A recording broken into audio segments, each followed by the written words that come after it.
to west, looking on the city lights. Hello and welcome to the Ken McElroy Show. I'm your host, Danille, here with Ken. What's up, everybody? So, for those of you listening in, I'm going to be trying to create my my sign-in. It won't let me sign in and chat with everyone. So, You will. All right, let's jump into the topic, though, I think. well, no, we're not going to jump in the topic yet. We have some things we need to go over. How was your weekend? It's good. What did you do? Oh, I just worked. Yeah. What did you, as far as, why don't you tell them about Belize, how you're going to Belize? Yeah, going to Belize Wednesday. Speaking at the Real Estate Guys Conference, bringing my two boys also. So that should be fun. Yeah, we love Robert and Russ. Robert and Russ, yep. So, anyways. And then don't forget about Limitless. Yep, we have Following Limitless week. coming up. Can you tell people about that while I'm trying to figure out my device here? Sure. So Limitless, the schedule's out. It's on the web, limitlessexpo.com, and we've got 40-plus speakers.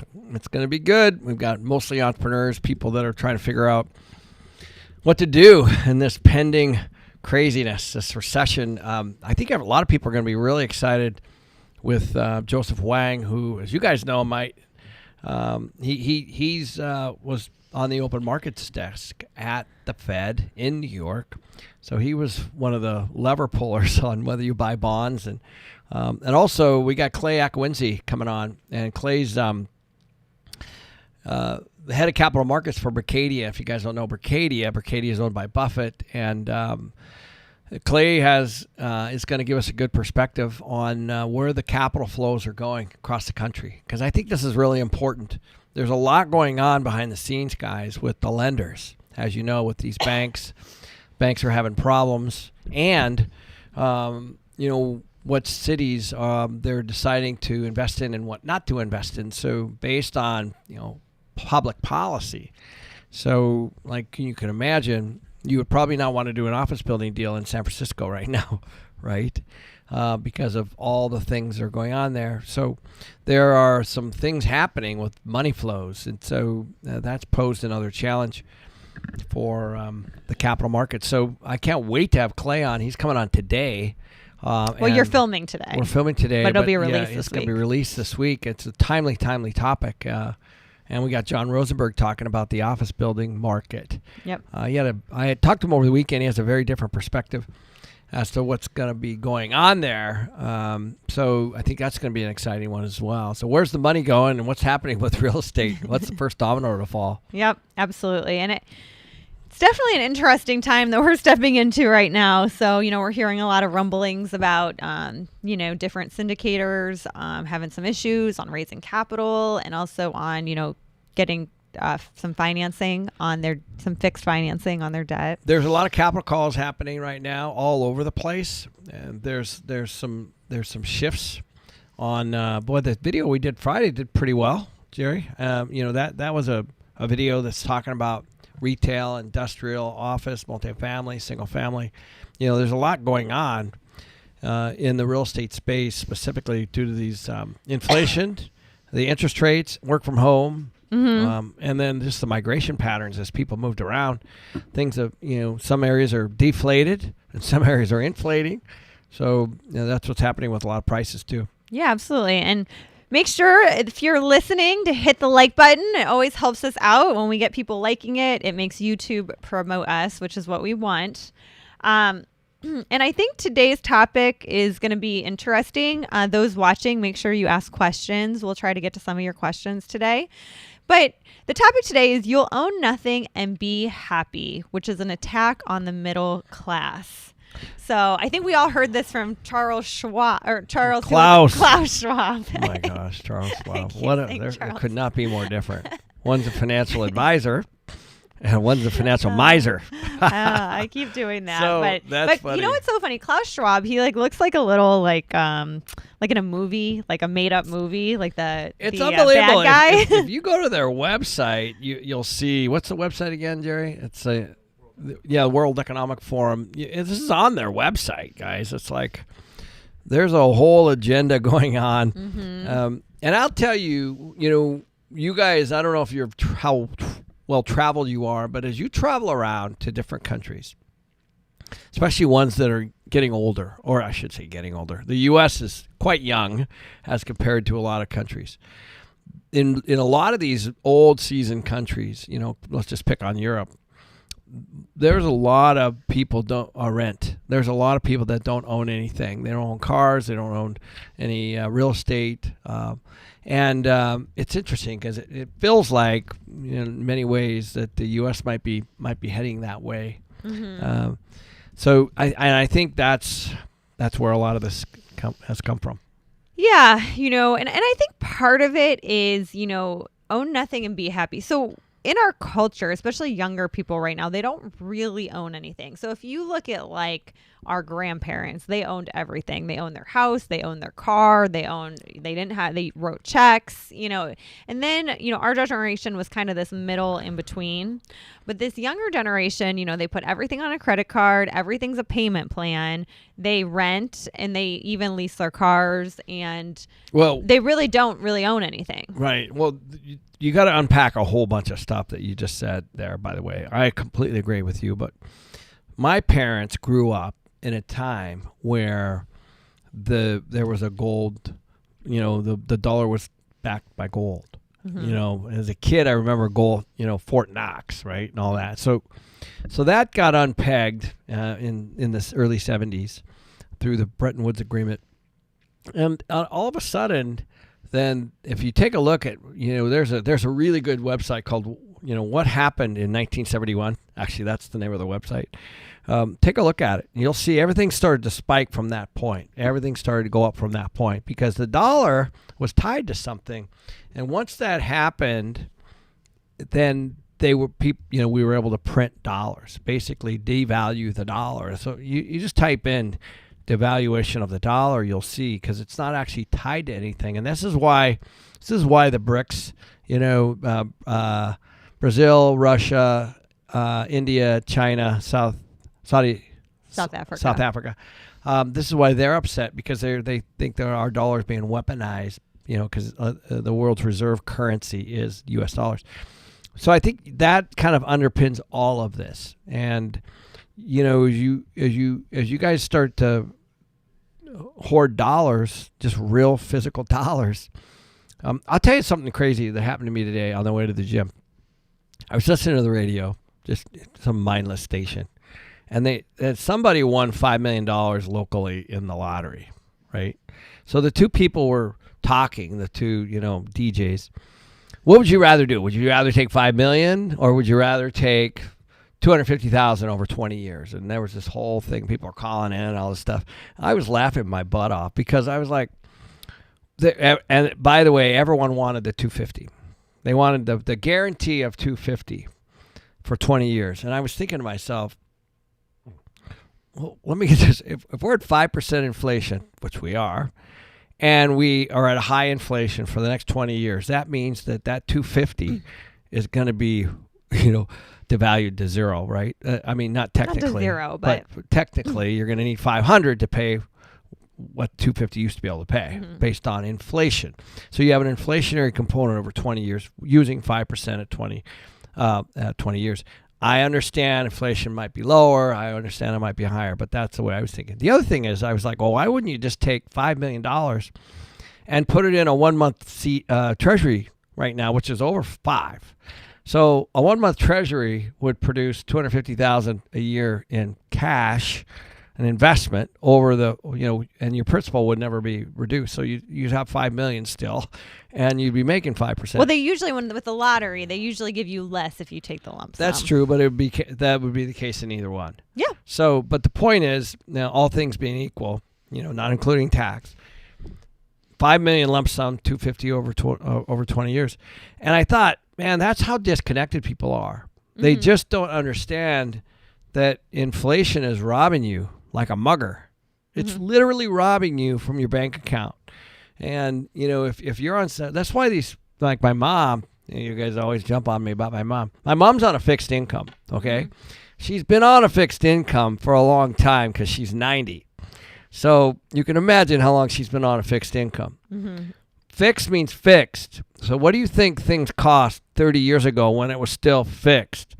Things are more. That's the point. So if you're on some kind of $250,000 a year for 20 years, imagine what that's going to buy you in 20 years. And so that's the same point. And I think that's kind of what this is. This is an attack on the middle class. We're going to have to print our way out of these problems that we have.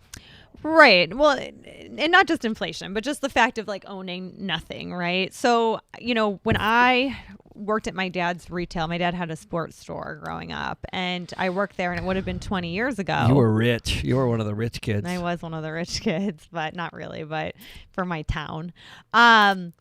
My dad owned a sports store, and most people would bring in checks and cash. Like if you really think about it, we occasionally would have a credit card, right? Like that's a good point. And so most everything was checks and cash, and it really wasn't that long ago. It's like 20 years ago. Now everything is credit card, and part of that is the convenience, right? I mean, it is partially convenient, but you do wonder how many people actually pay off their credit card bill every month, or how many people let that stack up, and that's just goes part of this owning nothing and being happy. And, we know from traveling to other countries, and a lot of other countries, people don't own things either. They don't have credit cards, but they rent, and they don't have a car, or maybe they lease the car, or like when we were in Bali, they work for a company that lets them use the car, but they don't really own anything. And you're just not happy when you don't own anything, because it ties back to what you were talking about with inflation. So if you don't own anything, then all of your payments move with inflation. Your rent goes up, your car payment goes up, your credit card bill, like the interest on that goes up, everything goes up. And so if your income goes up, it doesn't really matter, because everything else is going up too. So you're either going to be just as strapped as you are now, or maybe more strapped if your income doesn't keep up. Where if you buy a car and you have a fixed rate on your mortgage, then these pay increases actually really help you, and the inflation can actually help you, because you'll start to make more at work, but then have these set payments versus these fluctuating payments throughout your lifetime. And if it sounds complicated, then all you got to do is focus on one word: debt. That's it. Credit card debt, auto debt, loans on your house is debt. So why is that important? Because that's actually the issue that the U.S. is having. They just got into a big battle over the debt ceiling, also, what else is debt to the government? Social Security, that's debt. Medicaid, debt. Those are liabilities owed, I should say, to the people. So when your paycheck gets scooped, your Social Security, that goes somewhere, and of course it's sitting on somebody else's bank account as a liability back to you. It's a debt to them. And so, you start getting into a society like that. Like I remember back in the day, you weren't able to borrow money when you were building, like in Mexico. Like I remember going to Mexico, it was always so fun. So I have friends there that just bought in Mexico all cash, because the banks don't loan down there, and there's not a lot of credit cards down there. There are by tourism, but to your point, that's why you don't see these big boom and busts. Right. Is what's busting is debt, and I think that's important. Student loan debt, credit card debt. So when people are living beyond their means, there's nothing wrong with financing your college education using debt if it produces money to be able to pay that debt back, and I think that's probably the biggest issue.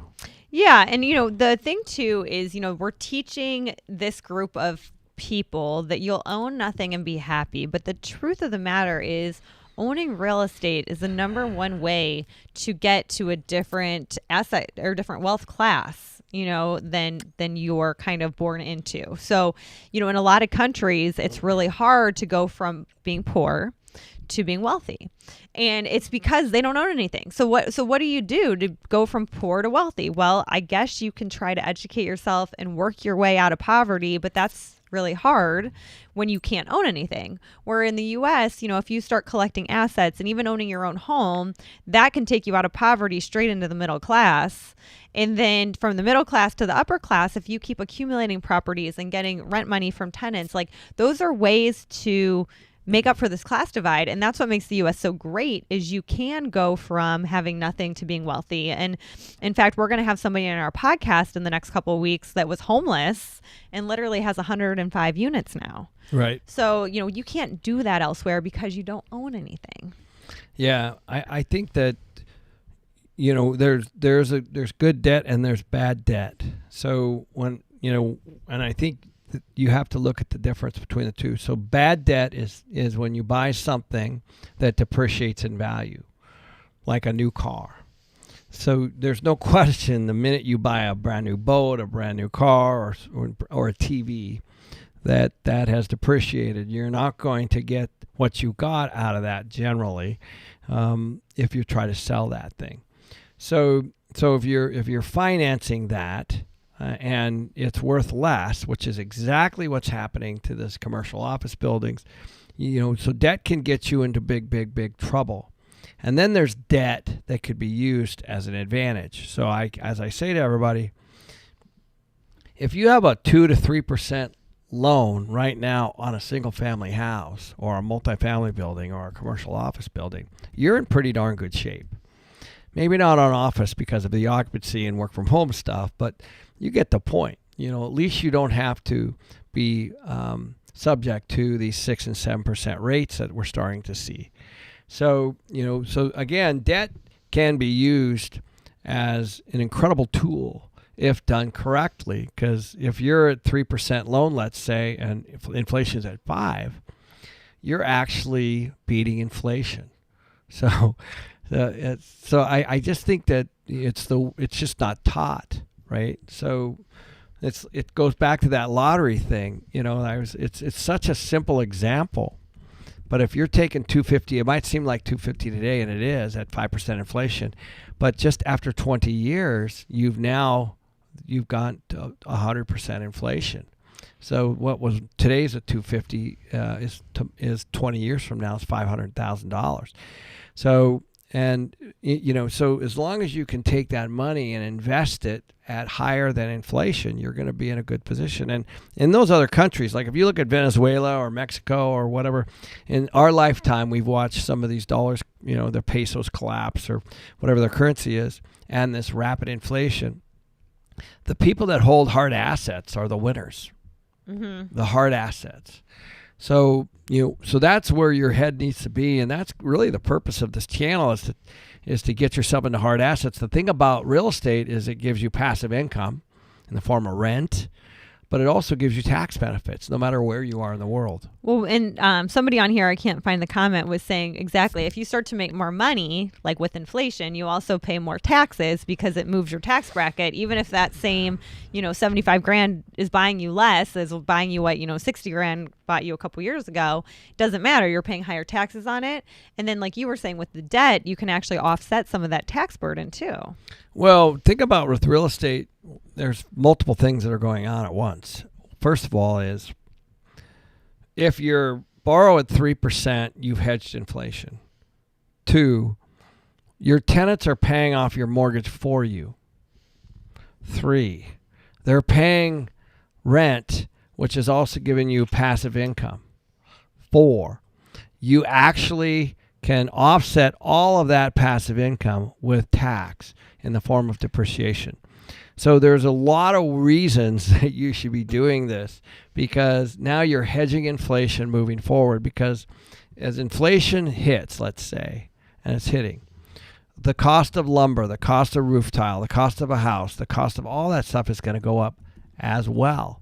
What might not go up are your wages.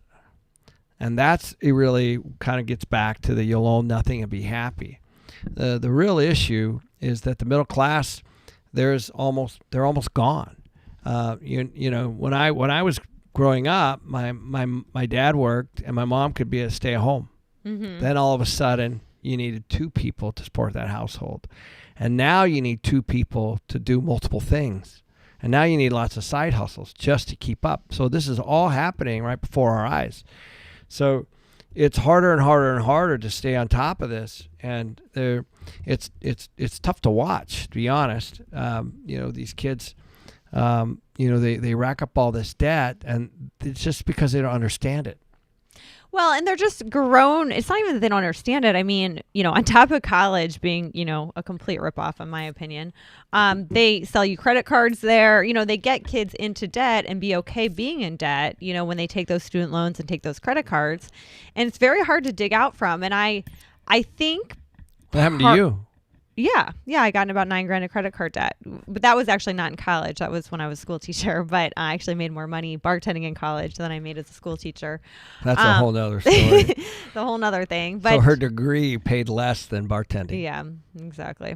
But then the other thing I was going to say is that now you let me lose my train of thought. It's my fault. Yeah, everything's always your fault. Always. But anyways, I don't know. Where were you? I don't know. You interrupted. You're talking me. about the cost of debt? All right. Well, let's keep going. It's this awkward silence.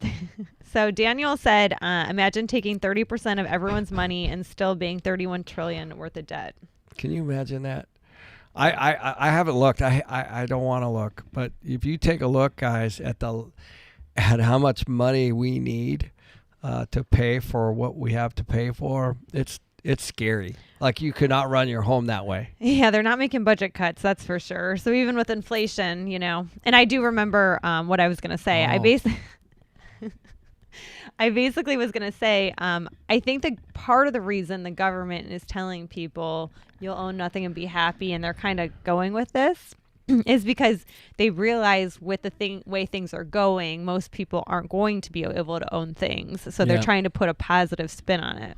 It's not good, guys. Like, in my opinion, I'm in the rental business, as you guys know. We have thousands of rentals. But the reality is that real wealth is grown when you own real estate, not when you're renting from people like me.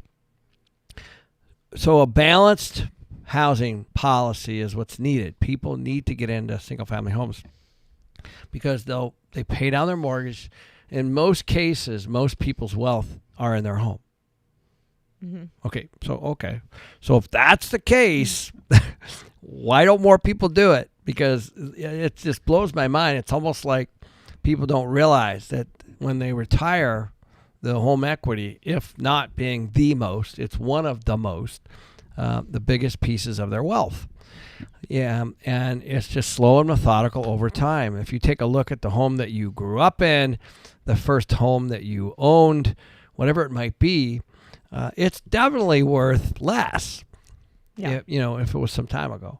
So over a long period of time, inflation, even at 2%, where the Fed wants us, over time, that is growing by 2% inflationary. I understand, and not equally, of course, through the whole thing. But it is interesting to me how it's just right before our eyes. But what happens is people, they turn their money over to Wall Street instead of actually keeping it right on Main Street. I think it should be kept on Main Street. I think people should understand that on their own.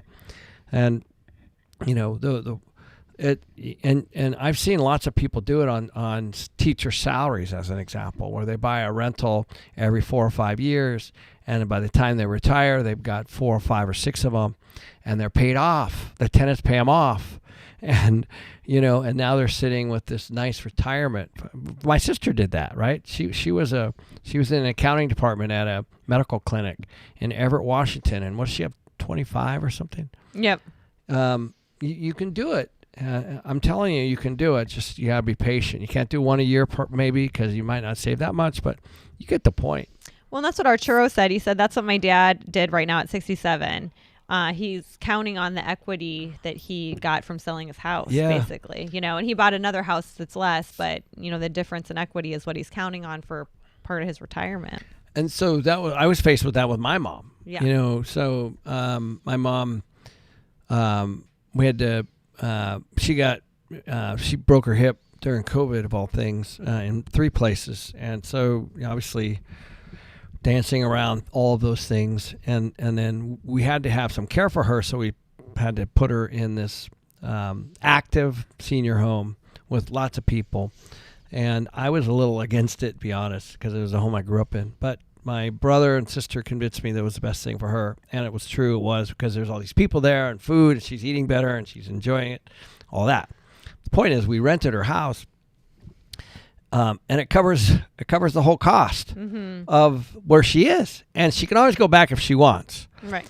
So, but it's still hers. And the point is, if I would have sold the house, which is what some of the people in the family wanted, I was like, okay, so let's take a look at that. And it was like we would have lost like 40% or something of the total equity of the house, which of course has been paid off a long time ago. But the point is, it's still sitting there. It's hers. That equity is hers. But now the renter is actually covering everything she wants, and now it gives her more choices. So, and this is my mom, who was a hairdresser. Right. My mom was a hairdresser her whole life, 50 years. And they bought that house for almost nothing. I know. I remember I looked at the deed. It was like $12,000 or something. So, and they were in it the whole time. It's literally the home I grew up in. And we still own it. My mom still owns it. Yeah, exactly. And you were able to then rent it out, which takes care of her expenses now. And that's how I look at, the things that I own and rent. Like, that is what will take care of you later.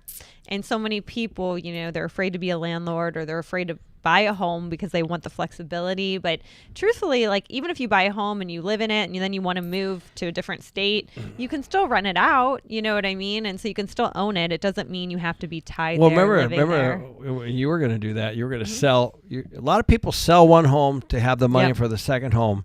And that's easy because you know what your equity is generally, and you can roll make that sure in the next payment's one. small. But I remember challenging you to say, well, why don't you see if you can buy the next one without selling the first one, right? Remember that? I do. Why don't you tell everybody what you did? Yeah, I mean, and I was going to just, sell my condo and buy this patio home I was looking at. And I thought, well, if I roll the money from the sale of the condo, at the time I probably could have got about $170 for the condo. The home I was buying was $230. I'm like, that'll give me a small mortgage. And you said, no, why don't you just try to rent it and then take a $230,000 mortgage, like a $200 after the down payment, $200,000 mortgage. And I'm like, never had a $200,000 mortgage. That seemed like a lot to me at the time. By the way, at 2.8 or 3%. No. This was a long time ago, so it would have been higher. It would have probably been about 5%. But anyway, so I was like, I don't know, but how you convinced me was, at the time, I could have got like $900 a month for my condo, and that did cover most of the $200,000, like, a big portion of it on the new place. And I was like, well, I could probably afford $300 or $400 more monthly for the new place, and I could always sell it later. Well, now that condo that was going to sell for $170 would probably sell for about $350, and that rent that was $900 is now $1,900. Okay. So let's sum up. So you would have paid a capital gain on the condo. So you wouldn't have gotten... Well, no, because I lived there, so I wouldn't have. Well, if you sell something... Not if you live there. Not if it's your primary. You got to roll it forward, right? You get cash. It's a sale. Yeah, but you don't have to pay capital gain on your primary. Interesting. Okay. So you wouldn't have that at all? Nope.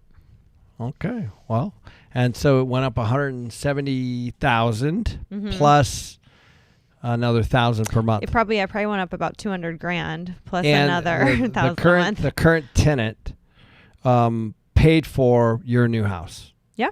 Right? Most of it. Yeah, because don't forget, you had paid off the condo, I think, if I remember. Yeah, the condo so was you didn't paid. have a mortgage there. Right. So the rent from the current condo or from the condo you moved out of paid for your home. Yep. Right? And since then, I guess you're a believer now? Yeah. You've done that? Since then, I've done it a few times. Last week? Yep. So now she's a mogul. No. But so the Bohemian is asking, are most Americans just optimistic or delusional? Nice. I ask because it's only a question. matter of time before your dollar is going to tank, although I pray not, because it'll affect my country as well. I know. Well, I love this perspective because it's from out of remember when we went to Thailand, we went to where else? Indonesia, Singapore, and everybody's like, would you guys stop printing the dollar? Remember that? Yep. And they're like, I remember when we went to London, we went to the UK, and our dollar went so far. Right. And so, the rest of the world is not happy with us for what we're doing. If you just Google, you'll see they're weaponizing the dollar, and that's why they're starting to trade in oil and different kinds of currency. And there's a lot going on right now, but I don't think it's going anywhere soon. But a lot of countries do depend on the dollar. So what the Bohemian said as well, though, is I hope not, because it'll affect my country, and that's a big deal too, because a lot of countries do depend on the dollar. Yeah. And you attended a conference in Nashville a couple weeks ago, and essentially what they were saying there, and I'm not saying that they're right, but another opinion on this is, there's no better alternative to the dollar, so people are just going to deal with it, and it's not going to crash. And I don't know the right answer because I just am not that smart about the economy. Well, here's what he said that convinced me, because I actually got to ask the questions. There's 700 people in the audience. I said, so tell me what you think about the U.S. dollar. He said the biggest issue is around rule of law.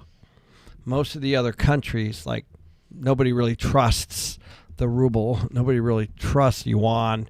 In China, Russia, let's say, or and so they're not going to roll that over because of the rule of law. And I heard one guy call it we're the cleanest dirty shirt, the dollar. But let's go back to the Bohemian question. If I'm buying $100,000 worth of goods and I give them U.S. dollars, they have U.S. dollars, and then if we continue to print, they're going to be frustrated because those U.S. dollars now are going to buy less. Yep. So that's the real issue, is we're transacting in U.S. dollars, yet we're manipulating the dollar by printing more of it. Yeah, we're inflating it. Youll says, we bought a home 2 years ago when interest rates were super low. We found out we were moving a month after we bought it, but we ended up renting it out, and it's been cash flowing a little bit every month. Good job. I told her I would never get rid of that. Yeah, just start stacking them. Do what my sister did. She started slow. By the time she was 50, I think she only had one or two. Mm-hmm. Then the momentum started coming because she had a lot of equity in them, and she started doing little cash out refis on them and buying more. And, so it started slow, and then it just started to accelerate, like yours with the rent. Like, imagine what that condo's going to be worth. This is right downtown Scottsdale, which is really very expensive now. Just in time, just let inflation do its thing. I know it's not good for most people, but it is if you're on the right side of it. Yep. And I think, it's interesting, Mike said on here that he's renting, but he would buy right now if he could find a good deal, but there aren't any. And I said, I'm going to be closing on one at the end of the month. So there are some. It was skinny, but she made it work. But I made it work. And there are some you just have to. And if you're renting too, like, you're throwing money away every month. So if you're seriously just renting and it's moving with inflation, you need to see what you can afford and try to not be renting. But let's talk about how you did that, because I think it's important. The first thing is when this girl has cash, all she does is complain that she's in cash. So it's basically, she views cash as a liability. And I think that that's important to understand when you're sitting at 4, 5, 6, 7, 8, 9% inflation. So that's the first thing. The second thing is, you knew your numbers. Yeah. Now, they moved because interest rates went up, but so did rent. So what I'm saying is, when you looked at that property, you knew exactly what you could pay for it to cash flow what you wanted. Exactly. You backed into everything. I backed into everything, and that's when the agent came to me and said, hey, there's 7 offers. This was day one. This is underpriced. There's 7 offers. What's your best? And I just looked at Ken and I told the agent, I'm like, my best is what I offered. Yep. Like, that is, it was the asking price, but it best. Was what And then worked. She got emotionally drained, and she's like, oh, I didn't get it. And I'm like, well, they had, they had 3 cash offers. I know, all cash. All cash offers and everything else. And essentially, the woman didn't want to close with all cash because she didn't want pressure. She wanted the time for the loan. So whatever you think of that. Yeah, that was an interesting spin. But also, I've been there before. You got to be able to walk away, and I don't think a lot of people do. And the reason why you were able to do that is because you knew your number. You knew that was the maximum you were going to offer. The so max. we do that with our deals. I know there's my offer, and then I know what I can go up to if I have to, but that's my cutoff. And I think a lot of people just get emotional in it. And yours is all based on math. Well, and I could see that, right? It's like, well, what's 20 grand more if I'm already spending X amount of money, right? Like, it's so easy to be like, I really want this place. I love it. I've been waiting for it. And I had those feelings, but it was just like, that's my best and final. It certainly makes things a lot more clear. Yeah. If you know the math. Yeah, if you know the math. And even if you're, buying your own property to live in, you should actually do the same thing with the math on your payment.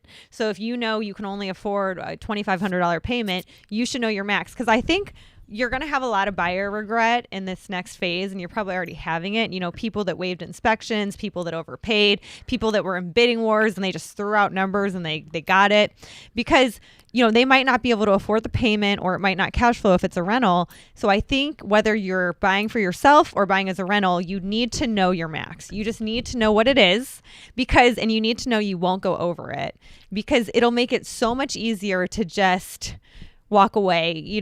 I know my brother and sister-in-law, they just got outbid for a house, but they were in this bidding war, right?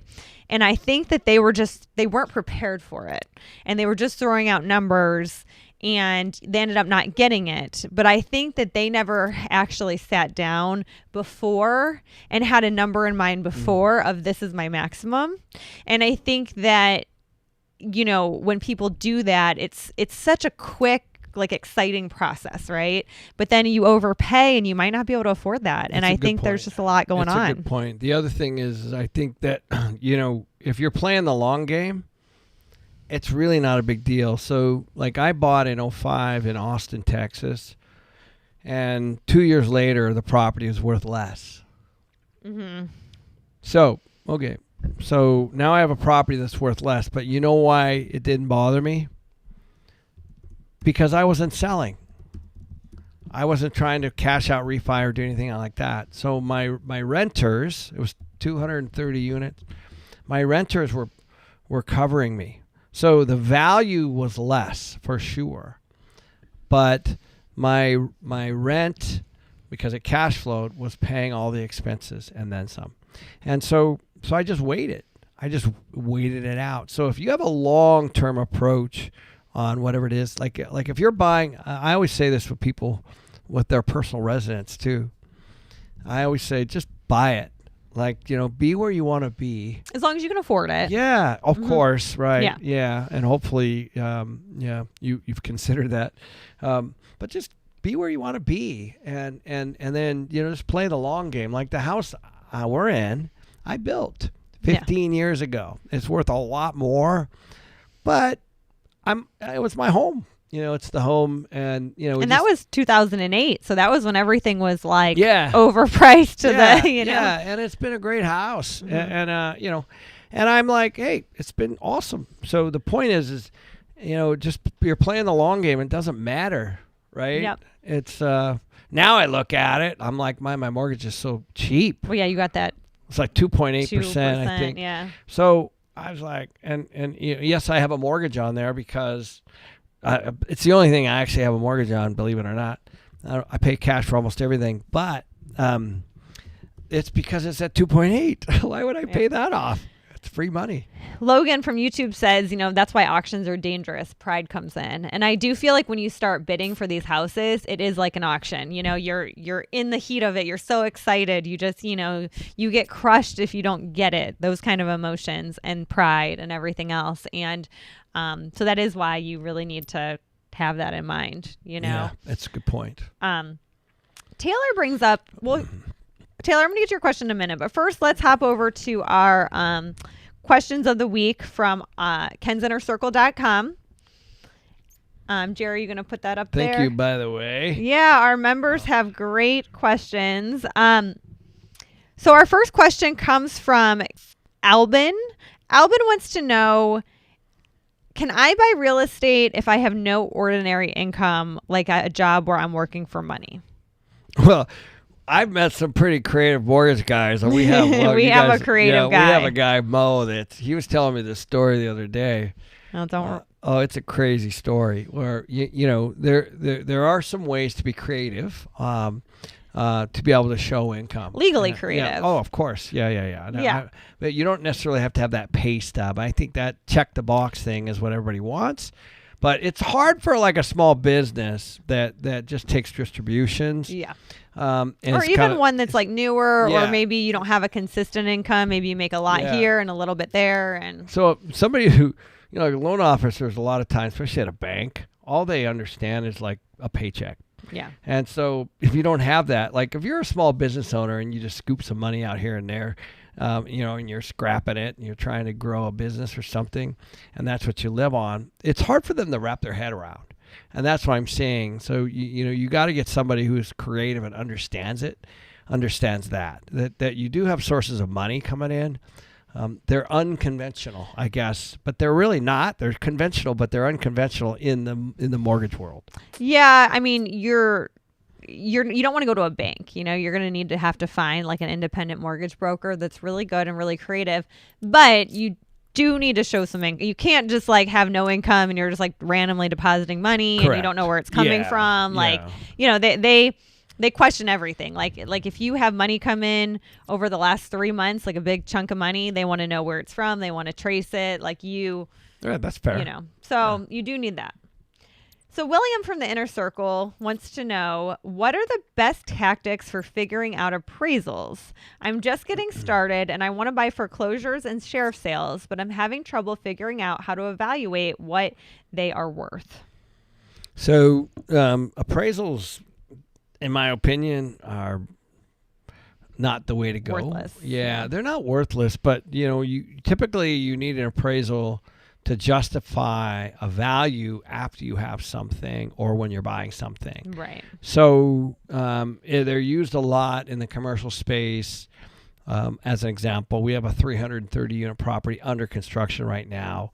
And when we go to put a permanent loan on there, the bank will get an appraisal based on, there's the cost approach, the income approach, as an example, just a couple of different variations. So there are different ways the appraisals. There's actually a third one. There's a cost, a new construction. Income approach, and there's one more. The sales approach. That's it. So the sales approach would be the house to the left or right of me was $500,000. Therefore, that's a good comp. Then there's an income approach, which would be based on the actual math. So if it's an office building or maybe a fourplex or an eightplex or something, they would look at the math. What are the expenses, utilities and property taxes, all that, and what are the rents? And then the income or the replacement cost approach, which is the insurance company, what they look at, which is this thing burned to the ground, what would it cost today, new construction, to build it? So those are three different kinds of approaches that you'll see in an appraisal. So I don't know what situation that you're in, but typically if it's what you were talking about, it's in some kind of distress, it's not going to be worth an appraisal. You have to look at what you can pay. And I always do it based on math. Well, and what it cash flows, right? It just comes back to cash flow or what? I'll give you a great example. I think I told you guys a story. I had a wrestling meeting this morning, by the way. I was at the NCAA's meeting with a guy in Tulsa, which is where the NCAA wrestling championships were this year.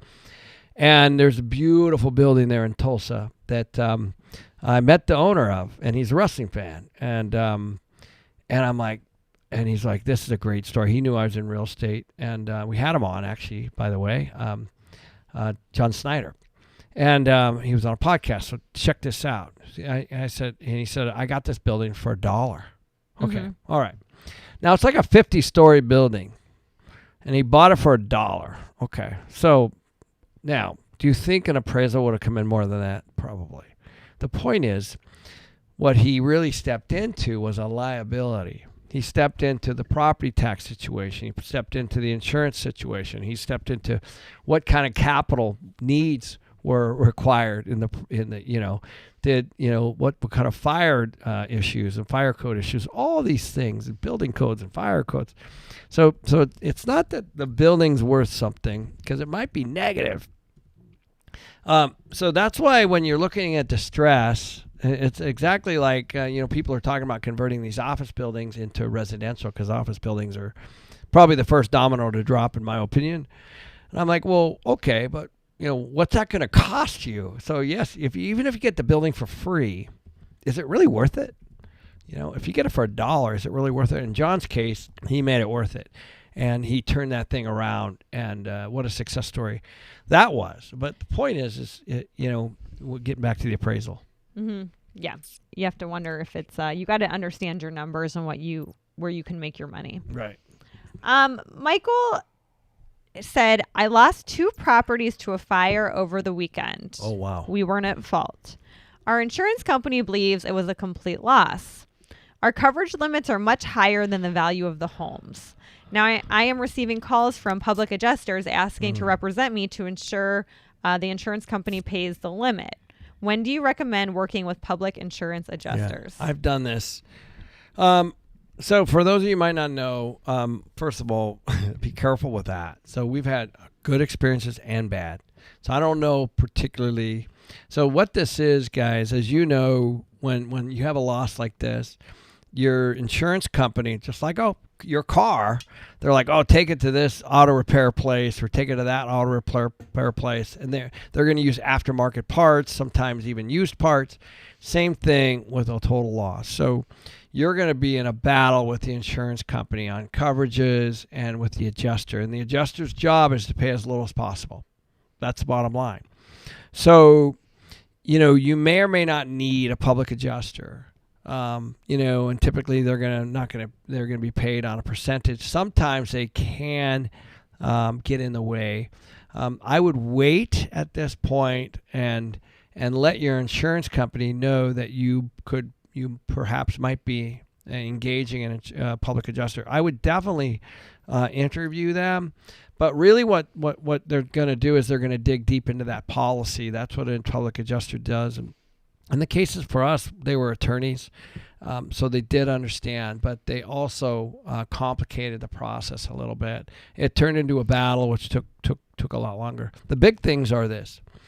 If hopefully you have rental or it's called rent loss or income loss, some kind of, if you had renters in there, for example, you make sure you have those leases. You're going to be fine. You're going to get paid for a certain period of time. You're going to want to know how long. And the second thing is around codes. So I got into a couple scenarios where I had a hurricane and a tornado hit a property, and then the city of Houston, Baytown, actually, they made us put in sprinklers and do handicap accessible and some things like that because their codes had changed. So there are some things that you might be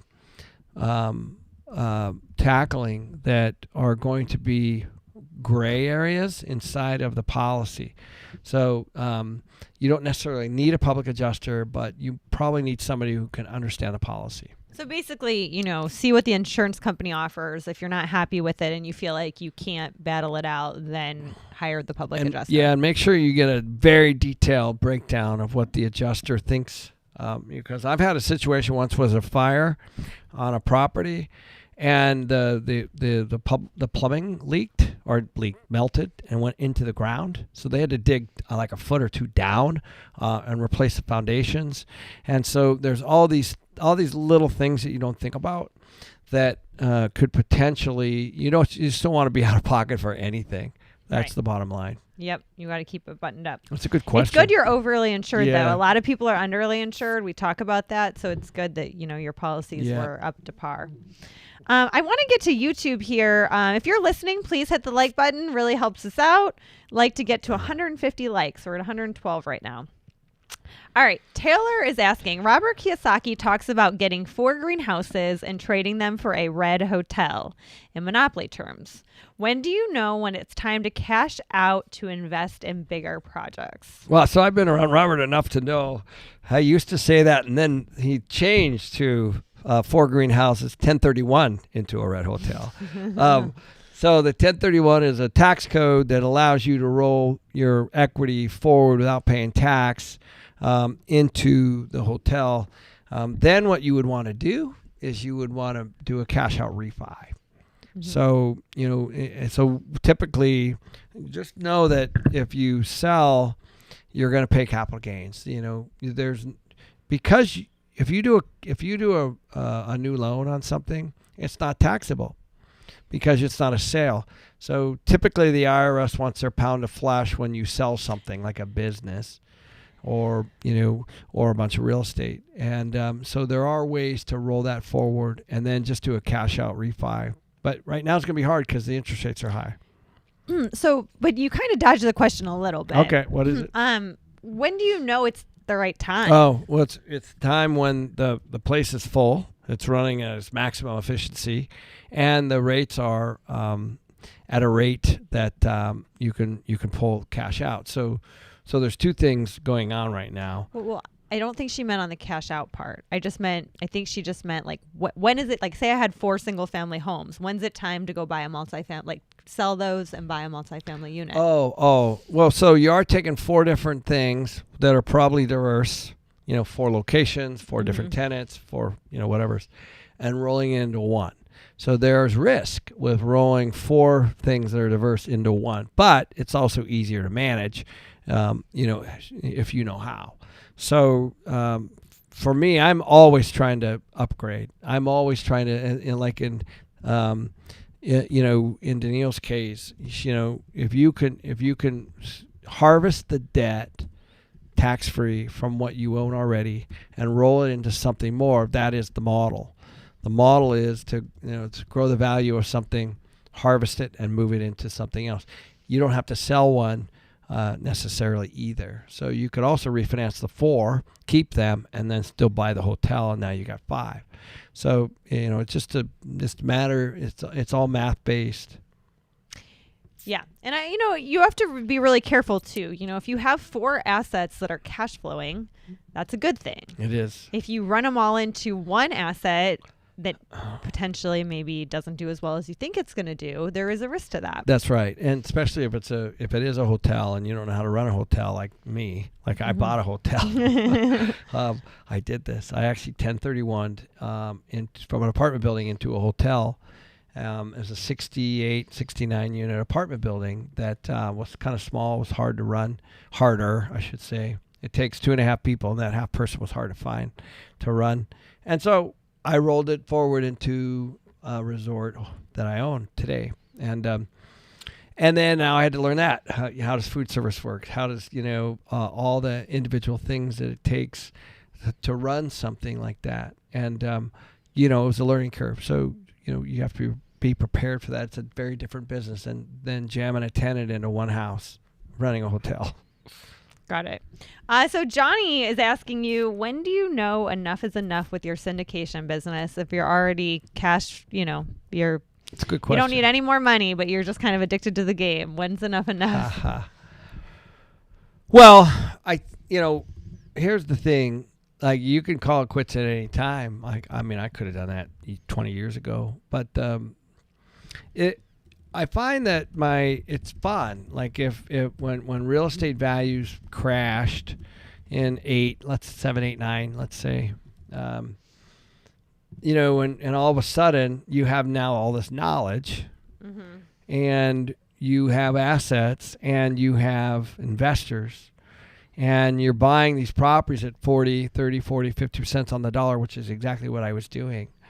And using bank debt, which is exactly what I was doing, and some, syndicated. That's actually when it starts to become really fun, because you're now going into this next period of time, with wisdom and experience. And so I think right now I totally understand. As you guys know, we haven't really bought a lot. The markets, the cap rates are up, and interest rates are up, and expenses are up, and there's all kinds of things happening. So right now I get it.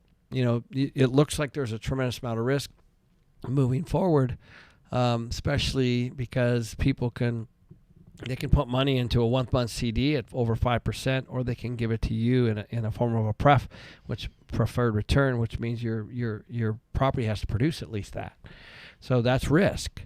So, but when you start to see, the tide go out, and you start to see banks now owning assets that are liabilities to the banks, and you start to see deals being done, when you come with that kind of knowledge, that's actually when it becomes really fun. Well, then you don't, like I know with, you and Ross, you guys don't have to do any deals you don't feel very comfortable in because there's no real pressure. Yeah. We have 6 construction projects. We decided to do 2 and put 4 on the shelf. We already own the land. And we have, over 6,000 investors, 6,000 in our database that want to write us checks of $100,000 to $250,000 each. And we haven't bought anything in a year. Yeah. Okay. So, but what are we focusing on? We're focusing on operations, and we're focusing on tightening up all the things that we have control over. We don't have control over the market. Yep. Absolutely. And then another question comes from Andy from our inner circle. He said, I'm adding units to a parcel. I would like to divide the parcel so that each portion can have its own building structure. We did this on our house. There are some easements related to the shared driveway. Can you advise on who I need to accomplish this task? Also, are there any specific precautions or important factors I should be aware of? Yeah. So let's just talk about what an easement is. An easement is the ability to cross. So let's say there's 2 pieces of land and you need a driveway to get to the back one. So then you would have to have an easement. There's also utility easement. So a utility easement would be for power lines or sewer lines or something like that, where, the city's not going to have to call you and say, hey, can we, go across your land? So that's what an easement's for. Those need to be set up and should be set up by an attorney. So I think I told you guys my billboard story where I bought a billboard on a couple acres, and Ross and I did, and it was right in the middle of the property, and then I moved it, and I created a little easement around it. So there's a little easement around the billboard so that I can have access to it, but I didn't really want the land. So I moved the billboard, put an easement around it, sold the land for more than I actually bought the whole thing for, so I have a billboard for free with an easement. So now I have access to this billboard anytime I need it. So that all has to be done by an attorney who knows how to do that, because this is all has to be recorded and all that stuff. You have to deal with the city. It becomes part of the property moving forward. But obviously, this happens a lot with any landlock. Or think about a common road going into a subdivision. Obviously the road going through. All of that stuff. You think about all those things. And so easements are very common. Absolutely. Michael, that's listening, is in quite a predicament, so I want to chat about it. So it's not necessarily bad. So he bought a property that's $67,000, and he put the whole thing on a home equity line of credit. And he actually did $77,000 just in case. And he's paying the money back. He's already paid half of it back. But he wants to know, is he doing this the right way, or is there a better way to do this? And the home equity line is adjustable. Yeah, I see that. So the risk, of course, is that. The risk is the interest rate. It's not necessarily a bad thing. You did that. I've done that with down payments. I've never put the whole thing on, but I've done it with down payments. The good part is, Michael, it sounds like you're paying it off really quickly. So the interest, it might make more sense than doing a fixed mortgage if you think you can pay this other half back in the next year or two. You got one and you paid it off quick. The down payment. Yeah. I still got a mortgage, but the down payment. But you had a HELOC is the point. And you paid off the HELOC quick. Yep, absolutely. You could look on my HELOC. I was able to lock in a HE loan, and I had to pay an extra 1.5%. Essentially what it was, I had to pay the extra 1.5% to lock in the HE loan for 10 years. I am able to drop that HE loan 2 times for free in this 10-year period if rates go back down. That's a cool. Now, idea. Everybody said I was crazy because rates were at like 4 and I locked in my HE loan for 5.5. Now you look like a... Now I look like a genius. But my point to you is a couple of things. One, if you don't think you're going to be able to pay it off in the next year or two, or if you would just like to pay it off over 10 years, if you would like to take some of that extra money and save it for another property versus putting it on a HE loan, you can look and see if you can do something like that for your home equity line. But if you're going to, want to just hustle and pay it off in a year or two, you should be fine. We do think rates are going to continue to go up. I know most home equity lines are 8 to 10% right now. So you're paying high interest on it. Yeah. But if you lock it in as a HE loan, if you even have that option, it's probably going to be 11 or 12%. So it's going to be high to do that at this point. Or you can look at getting a traditional mortgage on it too, 30-year mortgage. And, I used to have a thing where I felt like I needed to pay off all my debt. And I'm starting to I finally got her reevaluate to see the dark side. that. I'm still not like Ken where, I want to max out the debt, but I do get it. Like if you put that debt over 15 or 30 years and your tenant is paying, sure, you're going to pay more interest, right? But your tenant's paying that. And then you could take your money and save it for something else, like a different property. I just want to thank all of you out there for convincing her because I certainly wasn't able to. She had the Dave Ramsey method. I've learned a few things. Now I'm a blend between the Ken McElroy method and the Dave Ramsey method. Both good methods, depending on what you want. Correct. And yes. Yep. Nothing wrong with the Dave Ramsey method at all. If it's your personal home and and you're on a fixed and income. you're in debt and Correct. Yep. Well, thanks everyone for joining. Make sure you smash that like button and we will see you next Monday. See you guys. Bye.